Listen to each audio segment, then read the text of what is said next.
What we have here is a failure to communicate. Some men you just can't reach.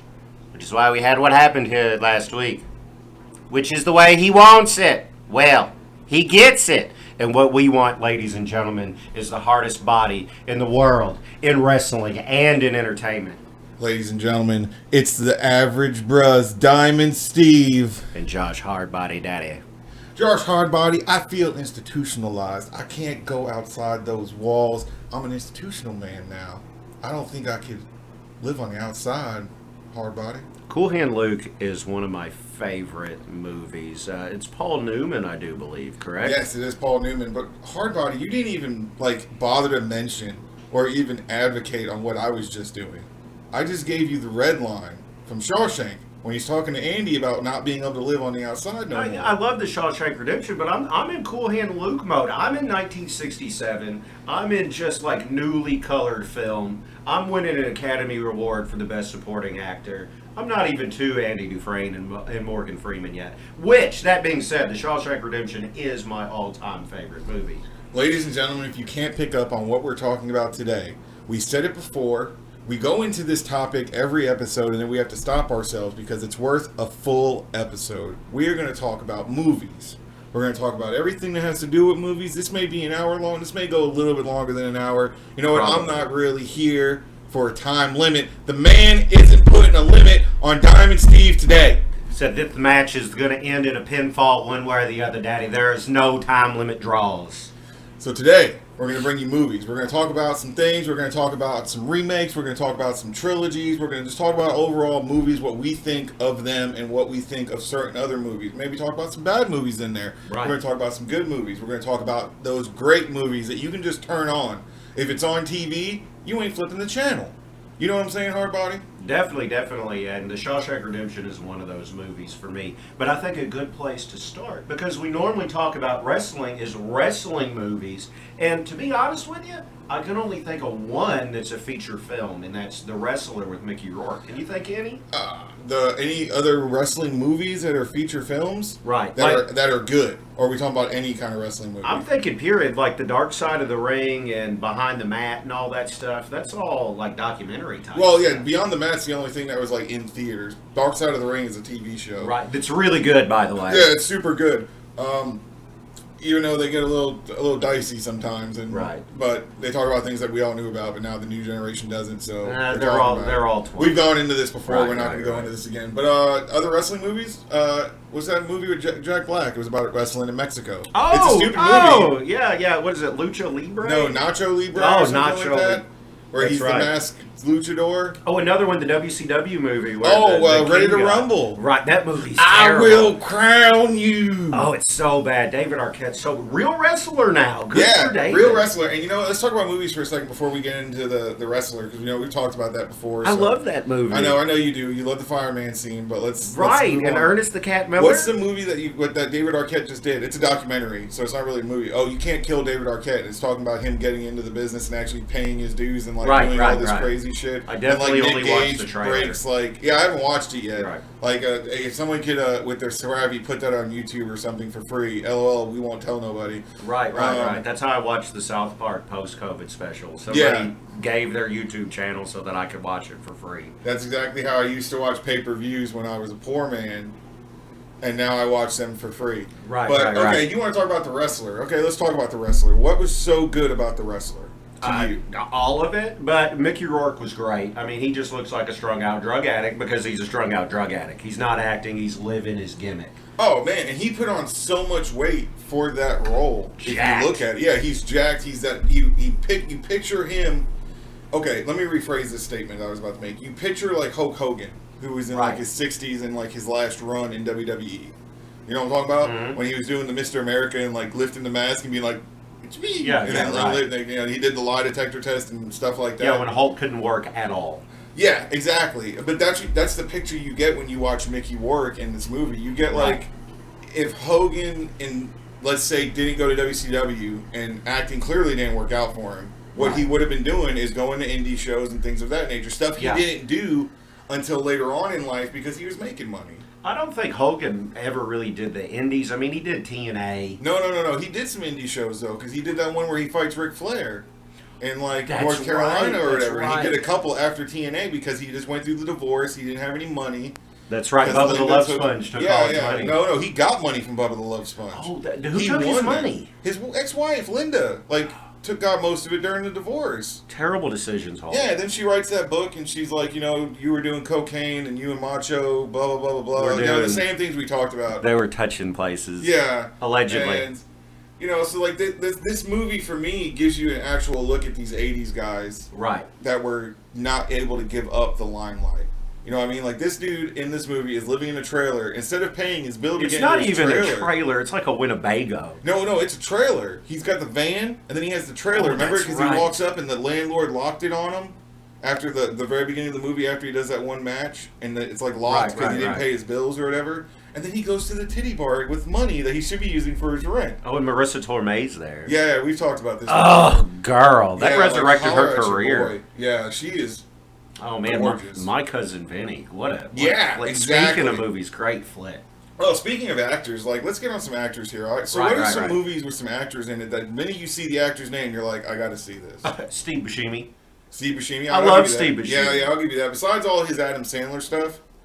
But, like, his stuff where he's, like, a title character, not just, like, one of these random characters that's showing up. Oh, he normally is. He's not really a leading guy. I like to look at those supporting actors are the ones that really draw me in. Because you see a lot of the same leading men and women over and over and over again. Yeah, but then you get those duos, man, that you're just like, I got to go see this movie. Like, if you see De Niro and Pesci in the same title card. Yeah, or Pacino. Or Pacino. You're going to go see those movies. You know what I'm saying? Or, like, right now, like, I'm interested in the Tom Holland and Mark Wahlberg Uncharted movie that's coming out next year. Really? It looks decent. It Mark looks like Wahlberg does it. I like Mark Wahlberg in funny movies and in The Departed. Yeah, but I mean, I liked him in Shooter. Shooter was a good movie. Shooter was okay. Yeah, okay, well, what's your opinion on Matt Damon, then? Matt Damon was tremendous in The Martian. Okay. He's tremendous in Good Will Hunting. Mm-hmm. And he's tremendous in Team America. Matt Damon. That's not really him. That is really him. That's not really him. You can't tell me it's not. It's a him puppet. It counts. Okay.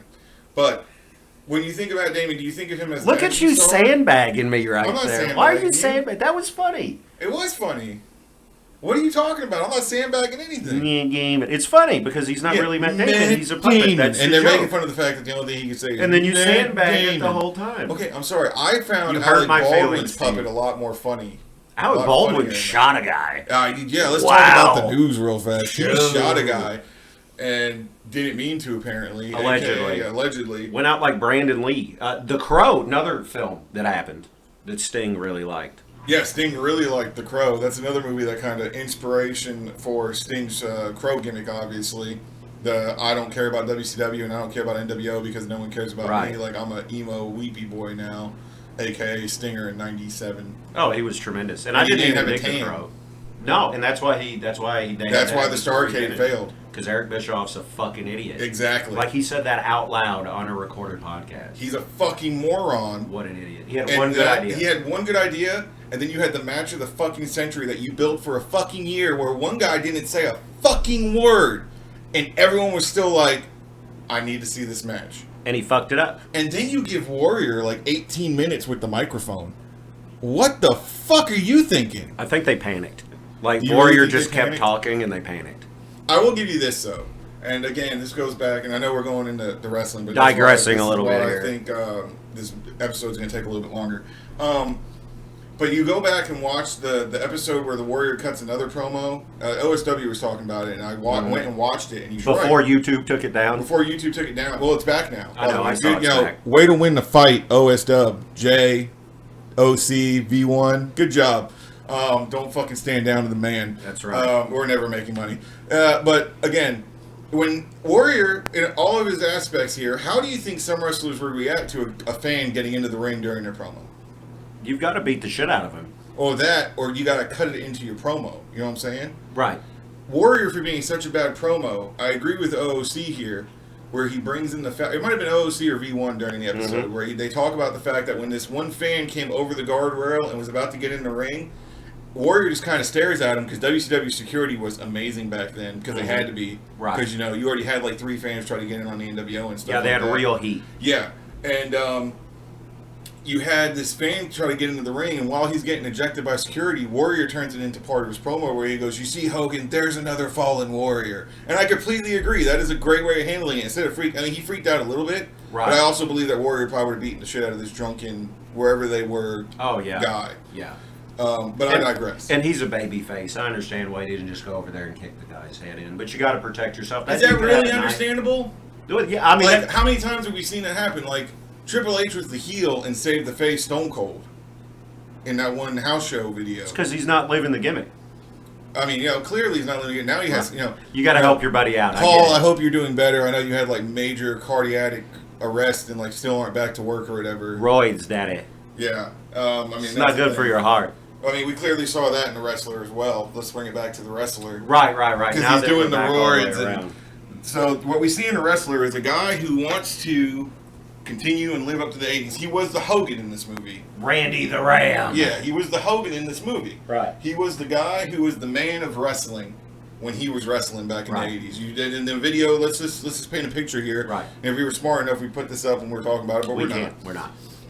You have showing all these different promos and different posters and pictures of him in the ring versus the Ayatollah, Ernest the Cat Miller. Love him. And all these different things, and then you go to him today, and he's in the ring with Necro Butcher in a death match. No, he's not in the ring. That's not the point where he's in the ring with Necro Butcher. He's just at some shitty indie house show, like in the back, getting paid. Right. And then he does the one match with the kid with the mohawk. Yes. And that's when he gets the money to go to the strip club. Right. And then the next match, he fights Necro Butcher, where he has like his heart attack, where they have to do open heart surgery, and he gets told he can never wrestle again. Because he thought it was a good spot to take bug spray into the mouth when he's 60 years old. And gets stapled in the back. Now, the staples aren't, I mean, that's dumb. But like bug spray, you can't inhale. You don't know what's in that. He also took, like, I'm pretty sure Necro Butcher in that movie, like, busted, like, what are they called? A light tube? A light tube on him and stuff. And, a fluorescent light bulb. Other different things. But, like, this movie does such a good job showing a guy where I believe a lot of 80s wrestlers would have done that. Right. Back in the day. A lot of them did. I mean, a lot of them did work till they can't work. I mean, look at Flair. Oh, looks terrible. Looks terrible. I was watching him talk about the Jeff Hardy situation that's going on right now with Jeff being released. Yeah. And how he's like, I don't think Jeff's really on the drugs anymore, even though he's been arrested for DUI twice in like this year, I think. Right. But that doesn't mean he's on the drugs. And he has a history of substance abuse. But I'll give it to this guy. I don't know who he was, but I was listening to this YouTuber, and he was talking about how WWE is never afraid to be like, someone failed the wellness policy. Like, someone failed the drug policy. That you're not seeing that with Jeff Hardy here. No. And now Jeff is like appearing on like Matt Hardy's YouTube channel and being like, I'm doing concerts and this, that, and the other, and how he would love to do a Brother Nero gimmick somewhere else. No, why don't you get sober, Jeff? Let's do that. I mean, I give you that. According to everyone around him, though, he's sober. This is my believing voice. This is my believing voice as well. I don't believe it either. Right. And I like Jeff. I think Jeff's a tremendous talent. He's very exciting. I loved the first run in the WWE when he was a singles guy, wrestling The Undertaker, and so I thought it was really compelling stuff. But Jeff, you got to clean your life up, man. No, yeah, you're not at the age you were anymore, and this stuff isn't the norm anymore. No. Like it was in the 80s. Like in the 80s, doing a hit of cocaine before doing a promo was probably the norm. You know what I'm saying? Right. Like a dude like Macho Man and Hulk. Yeah, like before they knew coke was bad for you. Yeah, and like everyone was doing it. You know what I'm saying? Surprise, cocaine's bad for us. Surprise, you're putting things in your body that shouldn't be there. Right. I mean, hell, even crash the plane, Hulk Hogan. Yeah, like normal. Even things that are illegal that you put in your body is fucking bad for you. I mean, right, cigarettes, alcohol, all these things are bad for you, and we have tests that show that they're bad for you. And speaking of the wrestler, that's what Mickey Rourke is doing. He clearly is still abusing the same substances he did in the 80s. And he either got clean or never got clean, and then he relapses and does the fireman scene. He does the fireman scene, which you love. That I love. And then he misses the meeting with his daughter, and it's just pulling at my heartstrings right there. Yeah, and then like at the very end of the movie, he's doing the match that he shouldn't do, and he's wearing the necklace to cover up the heart scar that he has, the scar on his chest. And then Marissa Tomei is in the back watching him do the ram, and they leave you at a point of, did he live or did he die? I like to think that he hit the Ayatollah with it, and the Ayatollah died. I like to think that he hit the Ayatollah with it, got the 3, and then died. Like he went out the way he lived. I like to think that he did a double moonsault and landed on his head and died. I like to think that he pulled the Brock Lesnar shooting star press and died. What a fucking mark. Who? Mickey Rourke. Oh, yeah. Randy the Ram's a fucking mark, bro. Hang it up. For himself. Yeah, he's a but mark. But he's not a mark himself. for himself, you know what I'm saying? Like, look at all these 80s wrestlers. Ric Flair's a mark for himself. Bruce Robert Beefcake's a mark for... no, he's a mark for Hogan. Right. Hogan's a mark for himself. Macho Right. Man was a mark for himself. Jake Right. the Snake was a mark for himself. Look at him now. Well, Jake got clean. Good for Well, Jake got clean, but I'm just talking about, like, in the Right, 80s. right, like, right, if right. you... But that's the mentality you had to have. You Right. had to think you were better than everyone else. Well, and I still think that's the mentality you have to have in the wrestling business. And to be fair to the wrestlers today and the Randy the Ram character, once you're a professional wrestler, like, what else can you do? You know, you can't go work at a fucking deli like Mickey Rourke's character Well, I mean, does. he was already working at a deli, remember? Like, in between his promo, like, in between his independent matches. And he cuts his thumb, and what does he do? I gotta get color, daddy. Yeah. Like, come on. It's fantastic. We keep digressing back to wrestling, and I think most of that is because we were talking about the wrestler. I think that was a good place to start, though, with what All right, we so normally let's just talk do about. something like this. All right. Sure. So tell me the last 3 movies you've seen. Oh, gosh. Like new movies. New movies? It's pretty much just Marvel movies with the kids, man. I used to watch movies all the time as a teenager and a young adult, but as I've grown older and became a father, I tend to just watch what they want to watch. Not because I don't like movies, because I do like movies. Yeah. And I liked all the stuff that I watched then, and I still remember it and remember it fondly. But I'm not, like, keeping up with all the trailers for all the new stuff and all that these days. No, like, for me, something has to catch my eye, all right? Right. So the last 3 movies I've seen. All right, so I went and saw Shang-Chi. Great. Well, really fun action flick. I went and saw Free Guy. We took the kids to see that. That was fun. That was a good Yeah. little popcorn flick. Actually, no, that's not the last 3 movies I've seen, because I went and saw Free Guy, then I went and saw Halloween, Right. and then I just saw West Side Story. Can you give us a little number from West Side Story, Steve?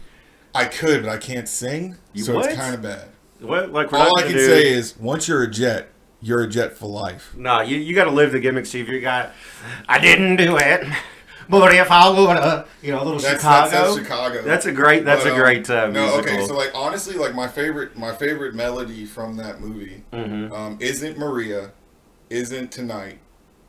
You've heard it. If you've never seen West Side Story, you've heard it in some way, shape, or form. Right. It's like tonight. Oh, see, now you're trying. Yeah. See, I don't like the original version of that. I like it when they what do they call it in musicals when they bring it all back together? Like when all the characters sing something. And I know I'm the musical guy, but I can't. Yeah, I was think getting of ready it. to say you're the I musical can't guy. think of it like when they bring all the songs into it, right? So like my favorite song is like right before the Rumble. If you remember seeing it in the original, it's a Tonight song. It's called Tonight, but it's like reduxed or something. And it's like the Jets singing like we're gonna get it tonight, we're gonna beat them tonight, da da da da da. And then then it jumps to like the Sharks, and they're like we're gonna get them, and then it jumps to like one of the Sharks' girlfriends, and she's like, I'm gonna get it tonight. And she's talking about sex while they're talking about beating the shit out of each other. She's talking about sex. He's gonna come hot as long as he's hard. Whoa. Yeah, like she doesn't say hard, but she says hot, but she clearly says it in like her Puerto Rican accent. It clearly sounds like she's saying hard. Right. And then you get the 2 lovebirds in it. And all West Side Story is Romeo and Juliet. Right. Just rewrote As a musical in the 50s in New York, dealing with Puerto Ricans and white people. Racial tensions. Yeah. Right. So I went and saw that. I actually saw that a couple days ago. And then today I'm looking at like the reviews of it, and it's sad. It didn't do anything. It didn't do as good as they expected. Like $100 million movie by Steven Spielberg only brought in $10 million on its opening weekend. And I think that raises an interesting question. Is the genre of musical dead? No, I don't think it's dead. I think it just doesn't have a fan base anymore. That sounds like dead to me. Okay, well, let me rephrase that. In this pandemic that we're in, Sure. movie theaters are just now starting to get back on their feet. Like, they're just now starting not to put everything on a streaming service. Mm-hmm. Like, I would have been like, I went and did my research on this, right? I was like, well, it didn't do that good in the theater, or maybe it's being streamed somewhere. Mm-hmm. Little did I know, it was made by Fox right before Fox got bought by Disney. Mm-hmm. So Disney didn't put it on Disney Plus So it can't be streamed anywhere. So I'm like, well, fuck, it just did bad in the theaters. Well, and I think... And I can attest to this. When I went, there was only 6 of us. And what a lot of that has to do with is young people, for whatever reason, are not that into musicals. Older people still enjoy that sort of thing. Older people aren't getting back to the theater yet. And they may not be coming back to the theater. They may not be coming back to the theater because it's dangerous out there. It's dangerous. Right. Now, speaking of dangerous out there, and viruses, what about Outbreak? You remember that one? Little Dustin Hoffman? Dustin Hoffman in here. Right. Morgan Freeman. Oh, right. Morgan Freeman's in it. Solid flick. What is that, an Ebola virus? It was a monkey, wasn't it? A monkey made it happen. Right. Wasn't that the movie? It's always a monkey. No, but like they bring a monkey from like the Everglades or some shit. Like I forget how it happens, but it's like a monkey. I just know Dustin Hoffman's there. And Morgan Freeman's there. And Morgan Freeman's there, and they've got suits and oxygen, and the suit rips, and holy shit, I'm so stressed out. and they've made that movie like 100 times. It's Outbreak, it's Virus, it's Contagion, and it's always the same thing. But it's always good. Like, it's cool, it's suspenseful, I like it. Ladies and gentlemen, I'd like to apologize for that big... probably shock that you just heard. Big old gulp of COVID vaccine you just took right there. That was me drinking my gallon of water because your boy has to stay fit out here. Got to be healthy. But no, man, let's talk about some more different movies here. All right, sure. Let's talk about some movies that you think are the best movies in your mind. Give me your top 5 movies. Top 5? Oh man! And obviously you can't pick like series of movies. Empire Strikes Back. No, yeah, it can't be. It can be a sequel, but it can't be like I like the Ghostbusters movies. No, that doesn't count. No. I like The Empire Strikes Back, The Shawshank Redemption, The Green Mile. I don't want to pick just prison movies, but boy, those are so good. They're fucking poetic, Steve. Cool and Luke's a great one. Big fan of Knocked Up's a really funny movie. That is a really I don't watch many funny movies. But that is that's a good one that's always stood out to me. The original Ghostbusters, like you said. Love Aliens. As great as Alien is, Aliens is a tour de force. Terminator 2. Big fan of Predator 2, actually. I'm one of the few people that enjoys Predator 2 more than Predator 1. Fun fact, we agree. Ooh, little Gary Busey, he makes the whole Gary film. Busey, you got Danny Glover there, you're just waiting for him to say I'm too old for this shit, which I think he does. Love Lethal Weapon. Lethal Weapon's really good. I went way more than 5. These are just movies I enjoy. Yeah. But I mean, like those are the kind of movies that you think about. Now let's hit on some newer ones that I'm going to talk about real fast. Okay. I'm a big fan of The Departed. Love it. Not really new, not new at all. The Godfather 2, much better than Godfather 1 and 3. Right. Scarface. What about Casino? Casino, that's another one. Yes, solid. Casino. Goodfellas. We're talking. I don't want to sit here and talk all mobster movies because then it's all Pacino. But one of the newer movies that I've seen that's a mobster movie in a way is The Irishman. Right, great flick. Excellent flick. Netflix original. Yeah. Excellent flick. If you haven't seen it, I would suggest seeing it. It's really good, especially if you're a fan of De Niro and Joe Pesci and Al Pacino. Right. And there's a bunch of other good guys in there. Yeah. You got like the guy from Everyone Loves Raymond. I don't know why, but he sells the brother. No, not the brother. Oh, Ray Romano's Ray Romano's in it. Really? He's the lawyer. Well, you're right. For the mobsters, and it's perfect.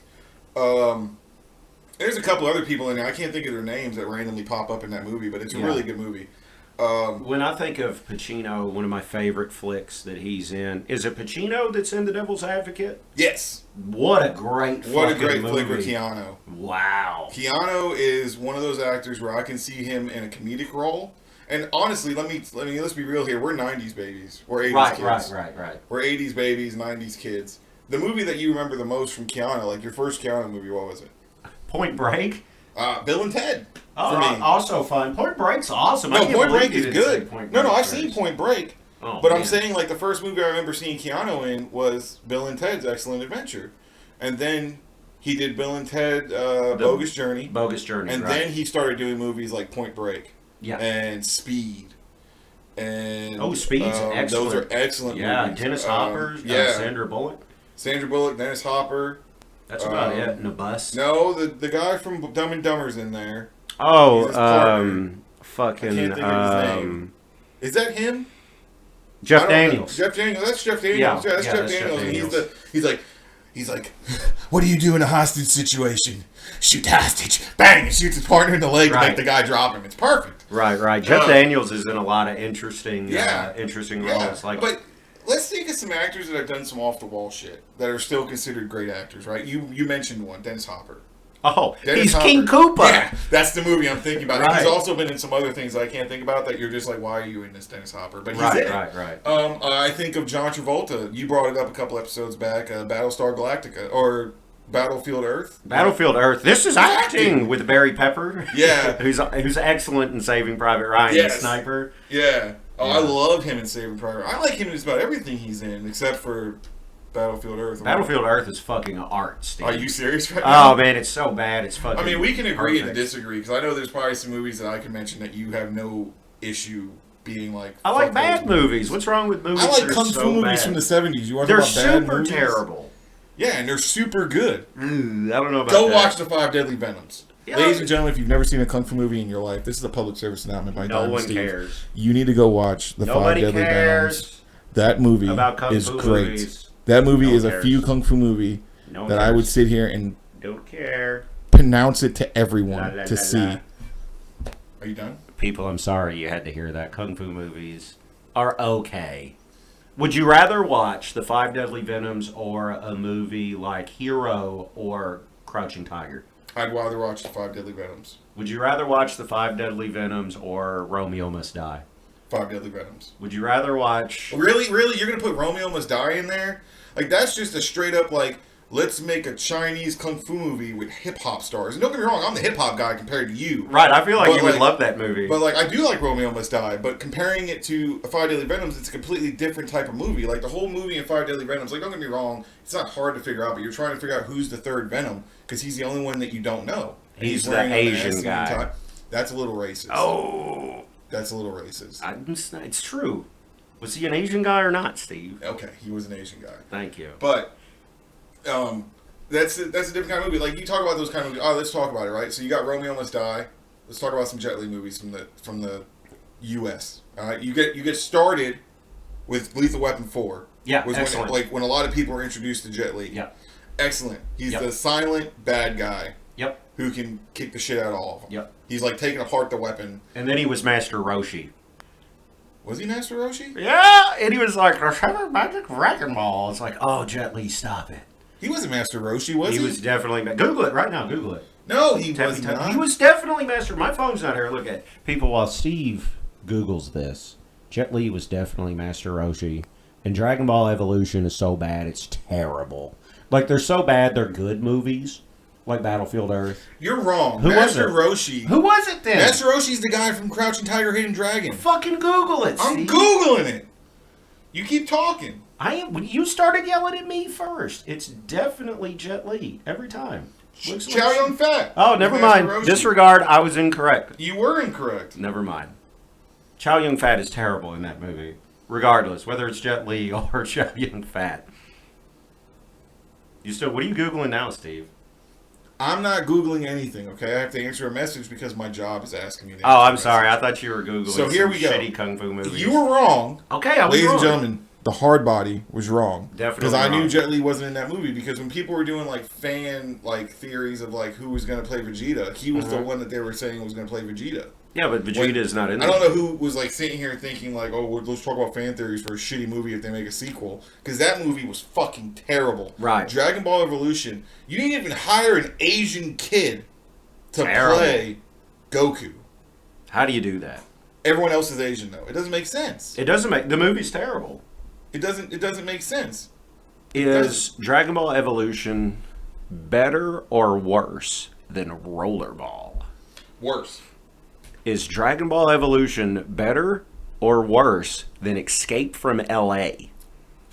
Worse. Escape from L.A. is pretty It's bad. pretty bad, but it's bearable to watch. If I had to pick between the two, I'm watching. He Escape from surfs LA. on the tsunami. It's still Kurt Russell. Oh, It's still Kurt yeah, Russell. it is Kurt Russell, and he's great. Escape from New York is so good, it almost gets a pass for Escape from L.A. But you got to think about it this way, right? Okay, you're talking about Escape from LA. So people want to talk about remakes or, like, movies that are being made too far apart from each other. Okay? Right? You know what I'm talking about? This isn't something new. When did Escape from LA come out? Oh, in the 90s. 95? Maybe 96. When did Escape from New York come out? Oh, Like 83? Maybe. 84? Do you think that's a little far apart? Way far apart. Exactly. You had to sit here and remake your whole world. That LA now is falling off the United States and yada, yada, yada. And it's a The prison. problem isn't doing LA. The problem is doing that movie 20 years later, 15 years later. That's what I'm talking about. And we see that here, right? And we see people making mistakes like that. Okay, I'm going to bring it up. You brought it up. Ghostbusters, a good movie, right? Right, yeah, the first one. The First second one, one's excellent okay. movie. Second one's okay. People give it too much shit, but it's not bad. It's all right. It's not terrible. And then they waited, like 30 years, and they give you another Ghostbusters movie. Oh, with the chicks? Okay, let's be perfectly clear here. I'm not mad that it was 4 chicks as Ghostbusters. I'm mad it was terrible. But the movie was bad. Can we, as a community, agree that Ghostbusters 2016 was just bad? The internet agrees with you. I hope they do. And I don't need anyone coming on here saying that I'm feminist, because that's not true. I'm a guy who just saw West Side Story and cried when Maria lost Tony. You know what I'm saying? I'm getting emotional thinking Exactly. about it. So, but then I went and saw, actually, I told you the last 3 movies I saw, and I forgot about this. I saw Ghostbusters Afterlife. How was that? I took the dill pickle to see Ghostbusters Right. Afterlife. Excellent movie. Very good. Very well done. I thought, okay, spoiler alert, I'm going to talk about it. Hardbody, you okay if I talk about it? I'm definitely listening. Okay, so you get this movie, right? You get this premise. They're showing you Harold Ramis, or they're showing you a guy who's playing Harold Ramis. Because he's dead. Because he's, or I can't pronounce his last name. No, it's Ramis. Yeah. He's dead. He obviously passed away in 2016. Mm-hmm. Several years ago. Yeah, several years ago. And they're portraying Egon at the very beginning of the movie. He's moved to some like isolated town where he is trying to stop some big bad from coming back. Mm-hmm. Turns out to be the bad guy from the first one. Mm-hmm. Not Zool, because that's the dog, Right. but the chick. I can't remember her actual name. I know who you're talking So about. this movie follows his grandchildren and his daughter. And the whole movie, the daughter's like, oh, he never loved me, screw him, I don't care, blah, blah, blah. And they find out he dies, they inherited his house. The lady from the movie shows up, the one who used to play the secretary? receptionist. Yeah. And, she's like, oh, this house isn't worth anything, all the bills your dad left you, and yada, yada, yada. And then you come to find out, so they're slowly finding all these little clues, and they're finding the proton packs, they're finding the traps, they're finding all these different things. And then they don't really talk about the second movie, but they talk about the first movie. They talk about like how in '84, like New York was a ghost haven, and there was only 4 guys that could stop. So them. they don't say anything about the Statue of Liberty hooked up to No, the they don't say Nintendo? lifting me higher. Love it. You know what I'm saying? Because that's what they did. They like put it on ooze, and then they played like happy music to make Right, the Statue right. of Liberty move. Because the ooze is like a factor of like if you're evil, if you're bad, it like if you're pissed off, it like progresses. And they put it in the toaster and all that. Yeah, stuff. and it's like hopping. Yeah. And then they're talking shit to it, and it gets mad. Yeah. So this movie follows the grandkids. The kid from Stranger Things in there, Wolfhard, the kid that played young Danny, Sex Bang in the music video. And then the little girl who plays his granddaughter, I don't know who she is, but she was excellent. Mm-hmm. And then it brings the other Ghostbusters into it. She looks up the old ad from the movie where it's like, do you believe in paranormal activity? Do you believe in this? Call the Ghostbuster. Like, I'm talking about like before they were even in the suits ad from like the first movie. And then she calls Dan Aykroyd, and he's like, screw Egon, and you find out that like he took all their proton packs, took all their equipment, stole Ecto-1 and went off somewhere because he thought something was going to happen. Mm-hmm. In like where he was, in like Somerville or some shit, whatever the town was called. And the movie continues that. And then you find out, like, oh, it's the chick from the first movie. And then they put it all together. And while they're fighting the final bad guy, the original Ghostbusters show up. And they cross the streams. They cross the streams and it doesn't work. Oh, no. That's perfect. They cross the streams and it doesn't work. And then, like, the original Ghostbusters are shooting the proton packs. She's shooting the proton pack. And then you see a ghost. Obviously, it's CGI. And it's Harold Ramis. And he's holding the proton pack with her. And then, like, you got all the other Ghostbusters that are looking over, like, oh, crap. And they're like, knocking each other. And they're like... Yeah. And then, like, he doesn't say words, but they do this really, really heartfelt, like, goodbye to Harold Ramis. And it's perfect. And then the movie doesn't end, but it, like, cuts to the sky, and it says, for Harold. Oh, I thought it was done very well. That's and really just nice. continuing the saga, it continues it very well. I thought it was done very well for some movies that have these sequels that come out later on in life, where they're not rebooting and they're doing a sequel. It was done very well. Do you think Ghostbusters is a franchise that needed any sequels? I don't think it needed any sequels from the original. I think you could have ended it with the original. It could have just been remembered as that great, timeless classic. Right, because I think that's where a lot of the vitriol for the second movie comes from. It's clearly a cash grab. It doesn't have the same life that the first movie had. Yeah, I'll give you that. Because like in this movie, it's almost as if they never mentioned the painting, the dude they fought with the museum and stuff. I can't remember his name. Yeah, the whatever Conqueror, whatever the dude in the painting. So did they retcon the second movie? I guess, because they don't never mention it. They talk about, like, when she's talking to Dan Aykroyd, he gets told that Egon died. He kind of gets sad, and he's like, "Oh, I'm sorry to hear that." Blah, blah, blah. And then she's like, "What happened to the Ghostbusters?" And he's like, after '84, business started, like, as if the story from Part 2 was taken, like them being slowly going out of business because there was no ghosts. Right. And that's what happened. Yeah. Like, they just all went out. They all went their separate ways. Like, Egon went to Somerville because he thought something terrible was going to happen, which he was right. Ray is running like some store. Venkman, Bill Murray's character, is going back to teaching. And then what's the other dude's name? I don't remember. Oh, I mean, he's a great actor. The black dude. Yeah, that's in Oz. I can't think of his name. I've been trying to think of his name the whole time since you've been talking about this. I can't think of his name, but he goes off to become like a tycoon and he's like a billionaire. Really? It's like the final... I don't know if he's a billionaire, but he's like a major business guy and he has money now. Because like the final scene is him buying the fire station, unclothing Ecto-1, and he goes, "We're going to get you back into shape." And then you see the kids and the mother and Paul Rudd's character kind of like in the shadows, and he's like, "Come on." Like giving them the fire station, and they're going to carry on the tradition of the Ghostbusters. I don't know. I don't say. Yeah, it was a good movie. Like, it's a good flick to watch. Do you think they're going to make more? I don't know what the numbers were for this movie. I don't know how well it did in the theaters. I mean, if it did well enough in the theaters, I'm assuming they're going to do another one. Come on. I mean, let's be real here. Hollywood is still terrible, and if a movie does good enough, we're going to give it a sequel because they want to make money. And then there's exactly. They want to make money. They want to keep making money. They want to keep doing these things to make you want to go see them. And that was the thing with the Ghostbusters originally. You had the toys and your little proton packs, and then you had the cartoon. Oh, the cartoon was excellent, by the way. Oh, 10 out of 10. I remember little Steve Gertz and Joey Gertz running around and shooting proton packs up and down the hallway. And don't cross the streams. Don't do it. And sliding little proton or little catchers. Speaking of a franchise that spawned a bunch of toys and just a phenomenon, Jurassic Park. You remember when that motherfucker came out? Yeah. No, gosh. I remember when that movie came out, and I remember being one of the few people that was like, this is just going to be a dinosaur movie. You are wrong. And I was wrong. Right. I was wrong. It's a great movie. It's one of those movies that if it's on like HBO or something like that, Max now, and I haven't watched it in a couple years, I'll flick it on.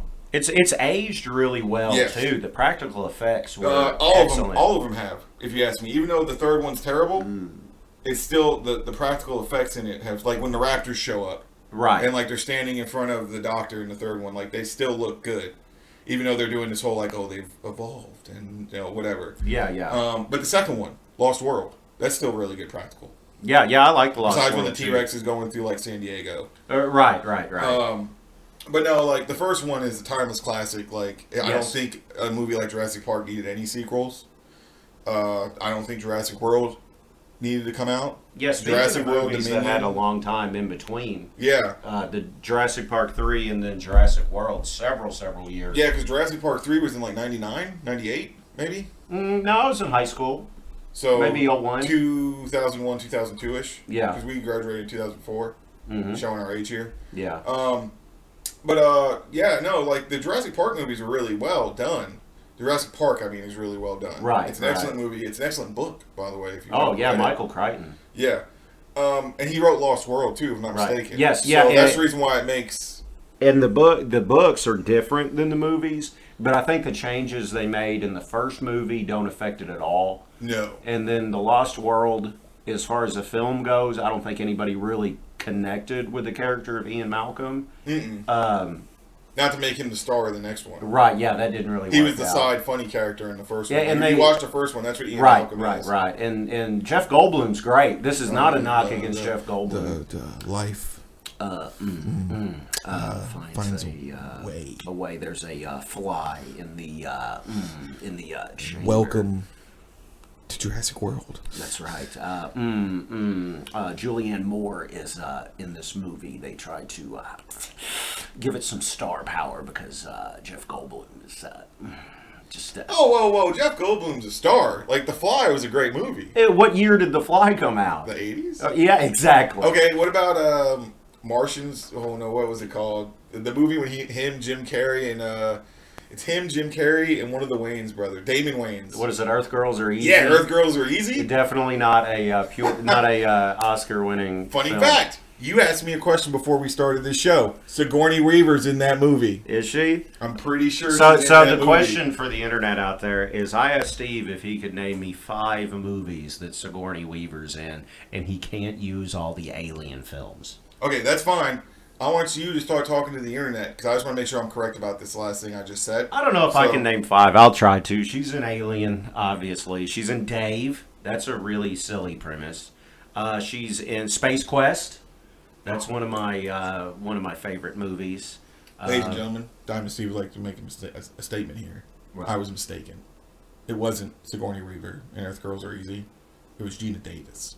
Oh, Gina Davis. Boy, she really stopped being in movies.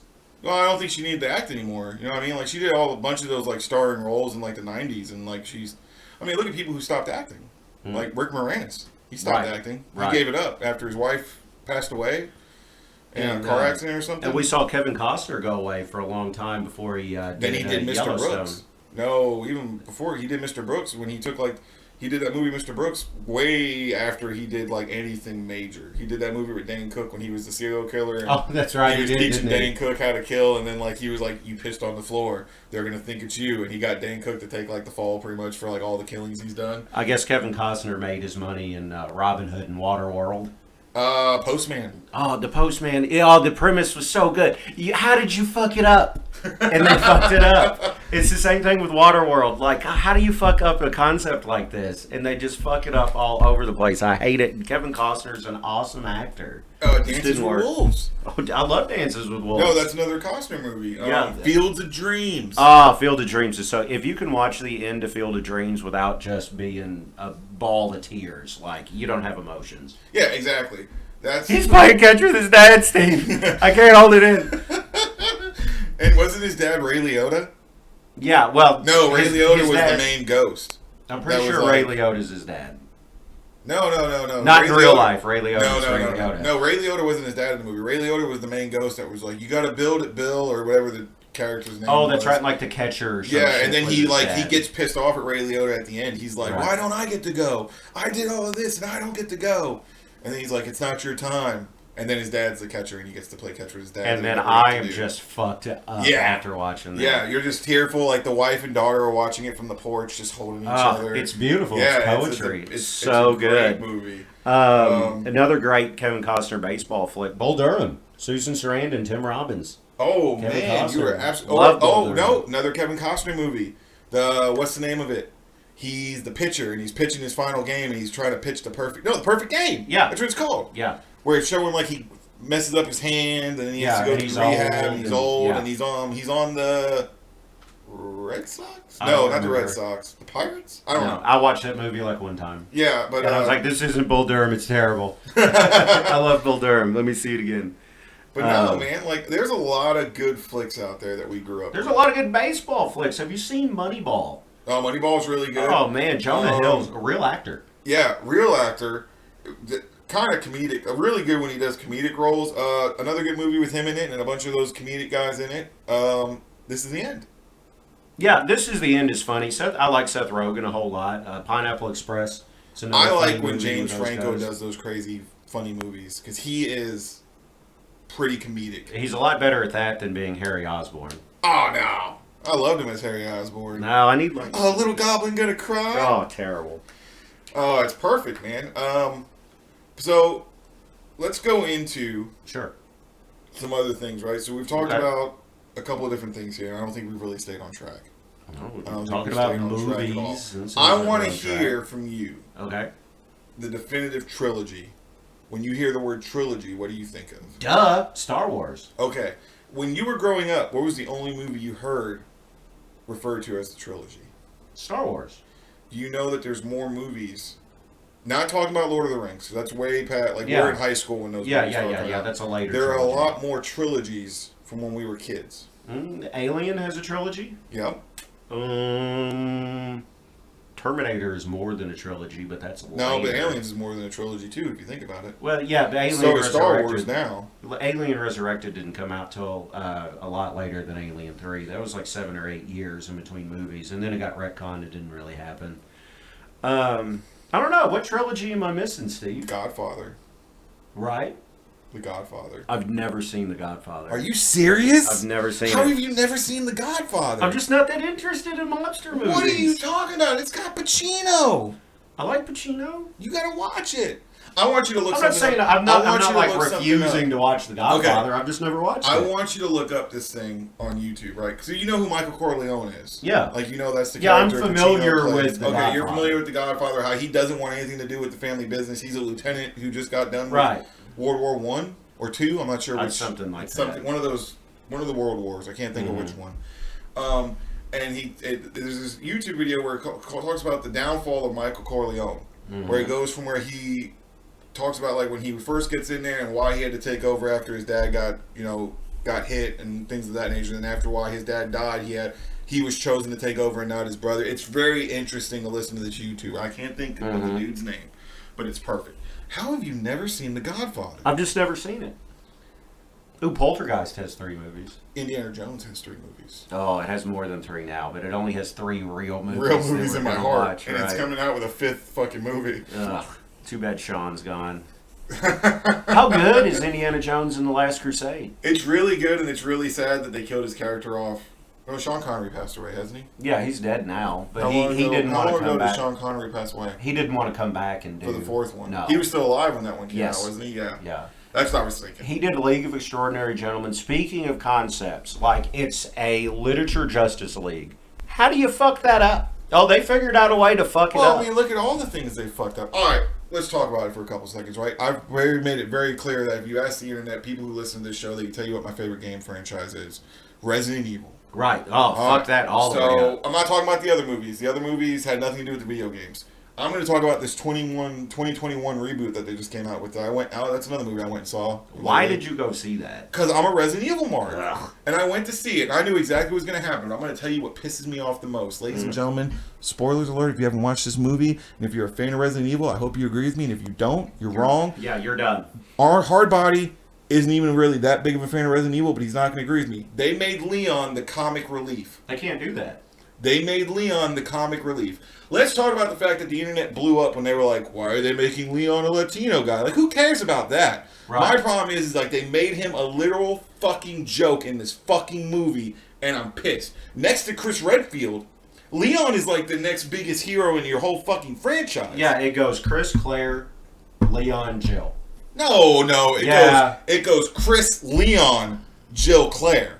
Let's be clear here, because Chris, Leon, and Jill are still in the fight, where Claire's like, I'm gonna be someone who just talks Oh, about the I feel like drugs I triggered and blah, blah, Diamond blah, blah." Steve over You kind of here. did. Claire's You a kinda beast. did. Claire's a beast. I'm not saying she isn't. I'm just saying, like, the top 3 heroes are Chris, Leon, and Jill. That's the top 3.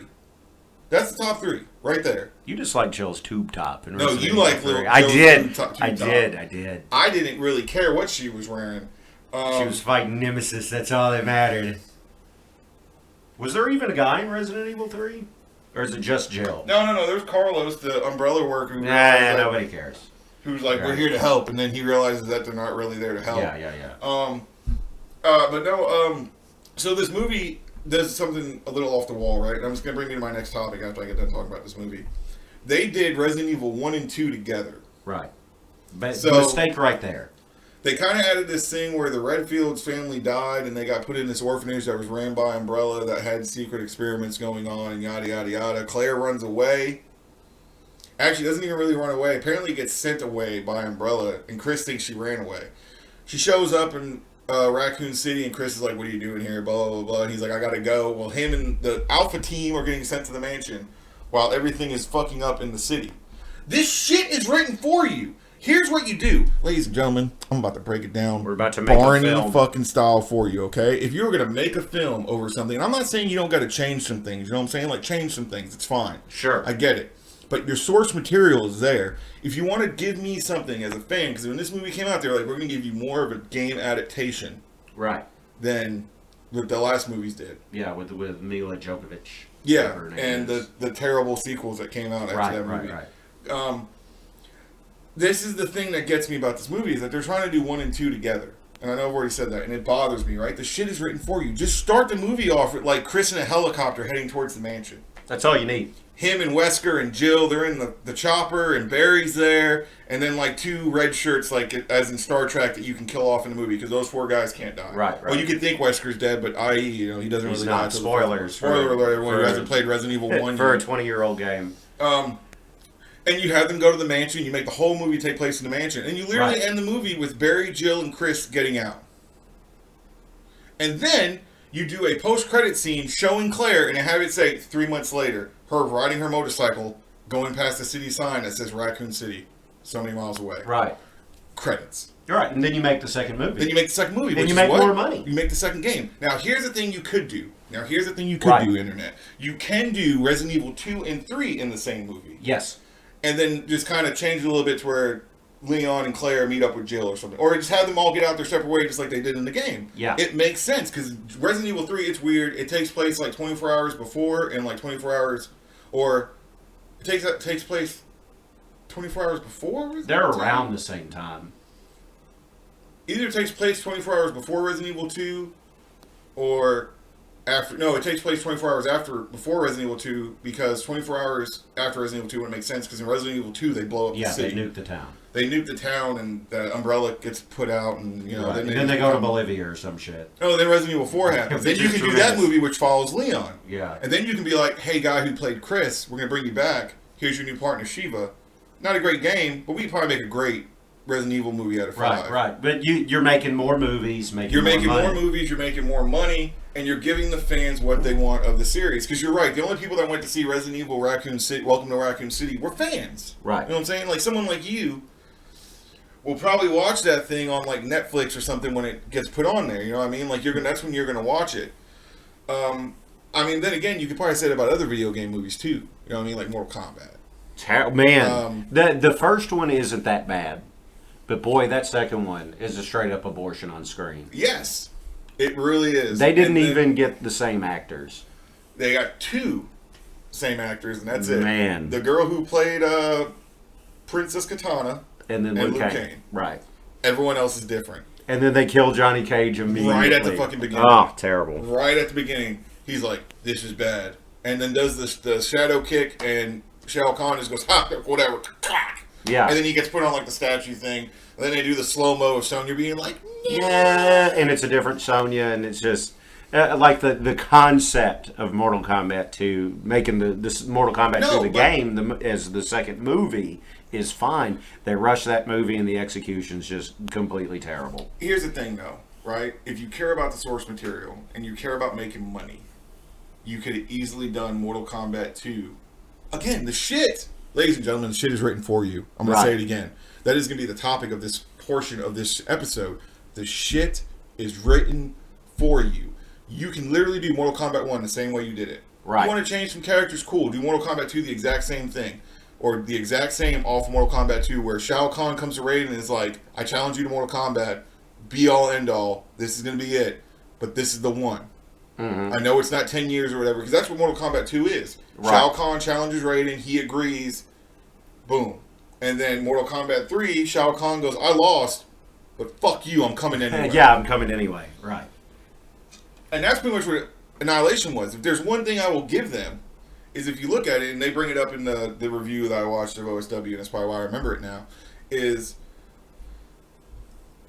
a Mortal Kombat Annihilation really does follow Mortal Kombat 3 storyline with Shao Kahn resurrecting Sindel with Shang Tsung, which you don't see that in the movie because he's dead. But the concept isn't the problem. No, the concept for the problem with Annihilation is the shitty acting, the shitty effects. Right. The shitty acting, The shitty and fights. the shitty writing, and the shitty fights. And the shitty costumes. And the shitty costumes. Just shitty everything. Just shitty everything. Like, fucking Shao Kahn turns into, like, a Hydra. And then Liu Kang turns into the worst fucking CGI dragon I've ever seen. Yeah. This movie... You know what's funny? This movie made its money back. Yeah, you know because, that, right? because people like me and you went and saw it when we were kids. Because I did. I loved the first Mortal Kombat. Let's go see the second Street Fighter made its money back.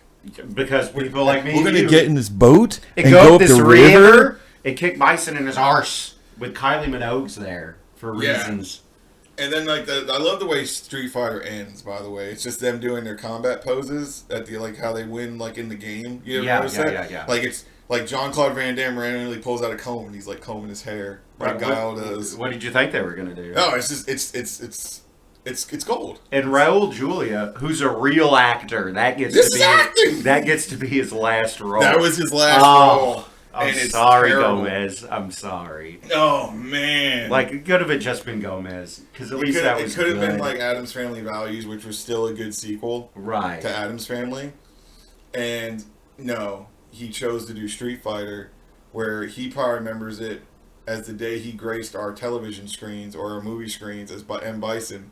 But I remember it as it was Tuesday. That's right. I see what you did there. But no, like, this shit's written for you. And you can say the same thing about, like, you brought up League of Extraordinary Gentlemen. LOL, that's a comic book. It's great. This shit's written for you. A lot of these comic book movies that flopped back in the day. Ben Affleck's Daredevil. This shit's written for terrible. you. Like, Elektra connected to that. Terrible. Elektra's a terrible movie, too. Man. Let's think of some other ones, right? Ghost Rider. This shit's written for you. The Fantastic Four movies. Written for you. Written for you. They made three bad movies. They made 3 terrible movies. Galactus was a fucking cloud. What are they doing? A fucking cloud. What were they thinking? I'm not saying you have to have a giant purple guy. You're actually getting the story correct. Like, Silver Surfer shows up, he's like, I am the herald for the great Galactus, blah, blah, blah. And that's fine. And there even is a comic where Doom steals the Silver Surfer. That's fine, too. The concept is cool. But the movie is just bad. Terrible. It's as if everyone showed up to get paid and that was it. Right. And then you got, like, X-Men 1 wasn't great, but it was okay. X-Men 2 is good. X3 terrible. I feel like the writing just failed that movie. And then you have Wolverine Origins, which, if you ask me, the Deadpool ruined that movie. Yeah, Leif Schreiber was really, really good. Leif Schreiber was really good. I thought Hugh Jackman was really good. Oh yeah, he's excellent. I like how they tied it into Professor X showing up at the end. There's just a lot of bad, and I feel like that movie was terrible because I remember being in Iraq, and they were like, LOL, someone's leaked the Wolverine's origin movie. You remember this when it got leaked and everyone watched it without the CGI? Yeah, and it was when terrible. You watched it with the CGI, it looked terrible because you knew what it actually looked like. Yeah, and it was terrible. But we get our first glimpse at Deadpool at the very beginning of that movie, like him being the wisecracking, and you're just like Ryan Reynolds is made to play this character. Yeah, it's perfect. We're so. And then you get to the end, and you're like Weapon 20 or whatever, and you're like, that's Deadpool. Like, as a comic book fan, you're like, this is he's making Deadpool. He has fucking katanas coming out of his arms and no mouth. No mouth. He's shooting laser beams, but he can teleport, and that's one thing. But he has a belt in the comic book. But in the movie, like, if he could talk and he was talking shit to Wolverine and had real katanas and wasn't shooting shit out of his eyes but was teleporting, I can get past that. Right. They fixed it though. Oh, they fixed that movie excellently. Like Deadpool 1 and 2, excellent movies. Right. I have nothing bad to say about Deadpool 2, and I have nothing bad to say about Deadpool 1. Can't wait for the third one. I hope Disney doesn't fuck it up. They're not going to. They can't fuck it up. It might be the first rated R Disney movie. If it's not, I might be mistaken. There might be another one, but that's the only one I could think of. That's the only one I can think of. Yeah. But then you have, like, there's more comic book movies out there that I just can't. The Toxic Avenger. I mean, I'm not really bringing up the 80s. I'm talking about since, like, Marvel sold all their fucking rights. Oh, Blade. Blade's a good Blade one. was good, though. Yeah. Blade was actually done well up until the third one, where it was kind of like, eh. Spider-Man 3's bad. Spider-Man 3 is bad because it's on record that Sam Raimi did not want to do Venom. Right. And the studio made him do Venom. Right. He was like, I don't understand Venom. He's like, I understand Dr. Octopus. I understand Green Goblin. And the Sandman. I understand Sandman. Mm-hmm. I understand Falcon, or Vulture, that was supposed to be his fourth villain. Right. He didn't want to do Venom. And what's really terrible about Spider-Man 3, besides the dancing and all that, like the Venom stuff is what makes it so bad. Not that the character Venom himself or that Topher Grace is all that bad. It's that it's so ham-fisted in, and then there's no consistency with the pumpkin bombs that Harry's throwing. Like the pumpkin bomb burns Harry's face, and then turns Eddie Brock into a fucking skeleton. Like, what are we doing? How strong is this pumpkin bomb? No, yeah, and that's the confusing point too, because like I'm pretty sure in the first pumpkin bomb you ever see get thrown, it disintegrates all of the Oscorp members. Yeah, I'm cool with that. If that's what it does, okay, got If it. he has to like maybe show him hit the button twice to make it do that, or maybe just be like a bomb. How about not turn Eddie Brock into a fucking skeleton? Let's start there. Let's start there, because at least they killed Venom correctly with sound. I'll at least give And them that fire. much. But they killed him with they really got weakened by sound. Yeah. And it's I'm not going to try to defend that movie because there's nothing to defend there. No. But that movie would have been. I'm not even saying Topher Grace was bad. No, it's not You could make a Topher's whole fault. movie on Venom though. Yes. You could have. I know we've had this discussion offline before, but this is how you end by Spider-Man 3, right? He's already beaten Sandman Right. with the black suit. He realizes like, oh my god, I almost killed that guy, and that's not what I do, or blah blah blah. Rips the suit off. Mm-hmm. Have it fall on Eddie Brock. Jump to the screen.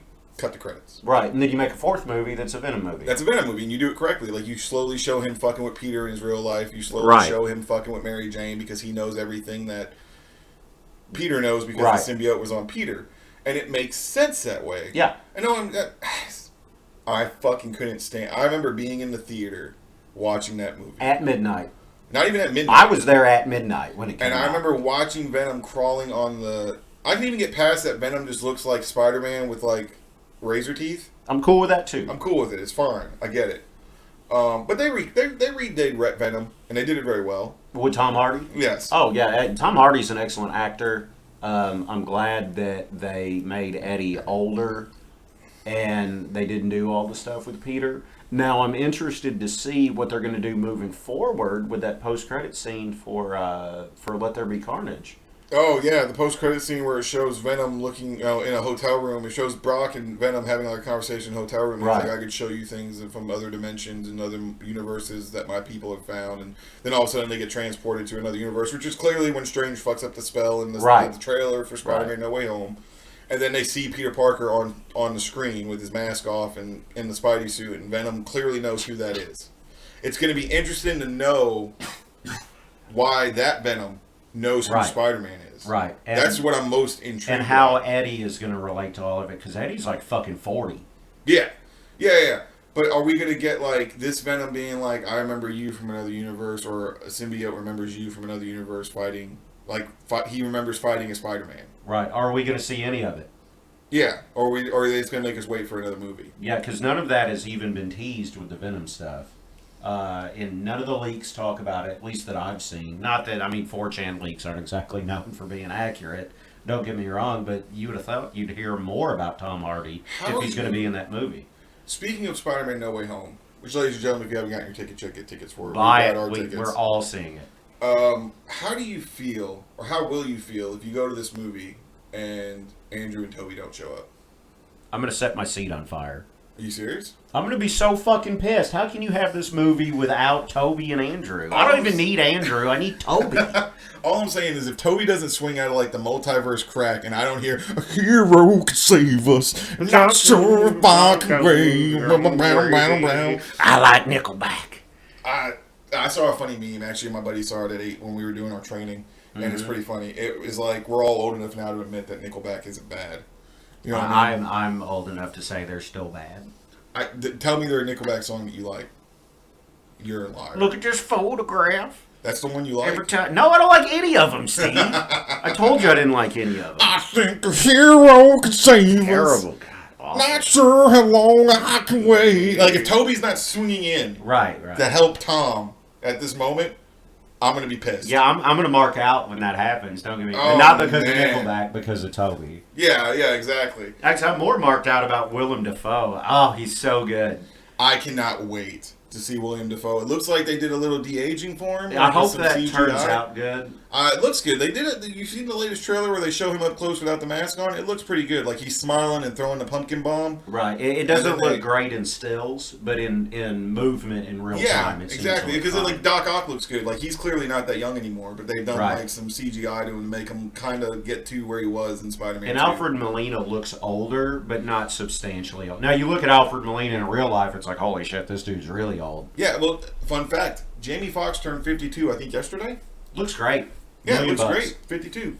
I'm surprised that are we getting Sandman? Like, are we getting Sandman? Like, are we getting the guy from Wings? Hayden, whatever his last name is. The guy from Wings. Yeah, the guy from Wings. Are we getting him, or are we just getting Sandman like as the Sand? Like, I know he's listed on IMDb as Sandman, but like the only thing we've seen from him, and like the only 3 villains I've seen talking are Green Goblin, Doc Ock, and Jamie Foxx. I'm not sure. I guess we'll have to wait and see. They've done a good job of keeping most of this under wraps. Yes, they have. And funny fact, they were on Jimmy Kimmel last night. I was watching on YouTube, and Jimmy Kimmel shows like the Chinese version of the trailer where you see Lizard get kicked by nothing. Yeah. And they're all like, oh, he got hit by the debris, or he needed to sneeze, or he... I think it was Benedict Cumberbatch was like, oh, he was smelling himself and realized that he smelled terrible. Like stupid shit. How good is he as Doctor Strange? Oh, he's a perfect casting. Born to play. Kind of like how Robert Downey Jr. is a perfect casting for Tony Stark. Can never do it again. No, and almost as much as I thought Chris Evans wasn't going to be the perfect casting for Captain America, I can't see anyone else doing it now. But it's almost kind of like with all these characters that you see in the Marvel Universe, man. Like, I can't see another Hawkeye. Jeremy Renner's Hawkeye. Right. Scarlett Johansson is Black Widow. Yeah. Though I like her sister, Yelena. Like that's a really fun character. I haven't seen the episode where she shows back up in Hawkeye. Mm-hmm. But yeah, I've been spoiled to it. Yeah, I've been spoiled to it. The internet can't keep anything a secret. And you know, they're leaving you on that cliffhanger where whatever Kate Bishop or whatever the new Hawkeye's name is doesn't shoot her. And it's just... Well, it's going to be interesting to see how that all plays out. Right. It's going to be interesting to see how they play out with all these villains that they've introduced in these shows. Because like John Walker and Captain America and the Winter Soldier becomes a villain. Yeah, well, they're making... He murks a guy with the shield. They're making the Thunderbolts. Clearly. Yeah. And then you got Zemo. And we got to see a little bit of his like actual like costume. And I dug it in Winter Soldier. And we're going to see Red Hulk. We're going to see Red Hulk. They've clearly announced that in the solo Hulk movie, apparently, that they're doing. Or apparently, was he showing up in She-Hulk? I can't remember. I think he's supposed to show up in She-Hulk, which I'll watch that. I'm excited. Yeah, I'm curious to see how they do it. I'm curious to see what goes on with it. Like, all these Marvel shows haven't really disappointed me that much. I can't think of any. I haven't watched Hawkeye yet, but I'll watch it. I thought Loki was tremendous. Loki was fantastic. I liked WandaVision. WandaVision was really good, besides the first 2 episodes where I thought I wasn't going to like it. Right. And Falcon and the Winter Soldier was fine. I thought that was just another Captain America movie. Right, just without Steve Rogers. Just longer, I guess.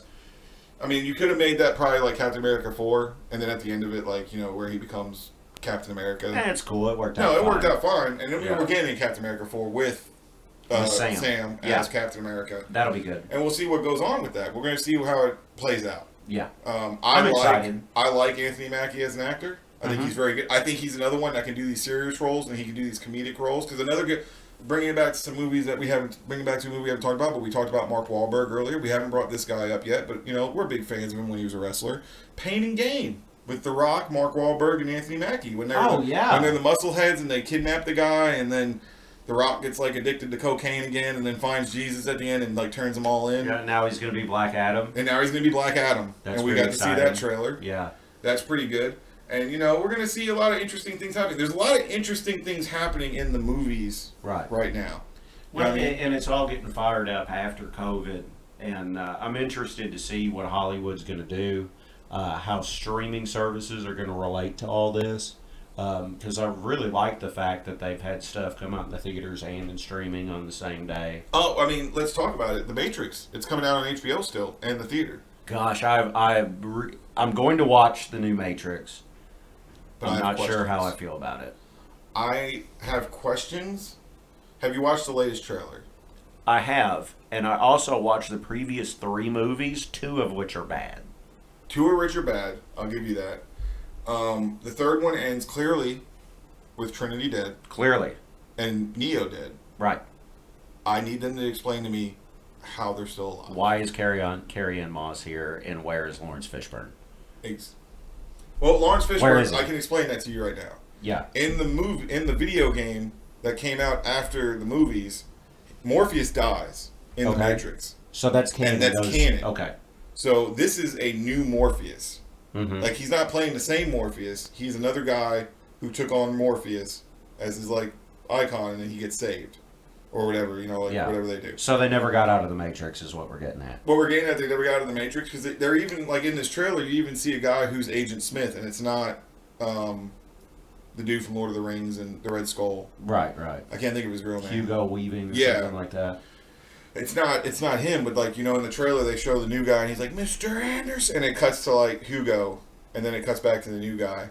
So I guess it's like kind of like he's a program. So like that's how I feel like they're going to explain it. Like, he's a program. Yeah, I feel like maybe that too. Smith is like somehow integrating himself into this new program, and that's why he looks different.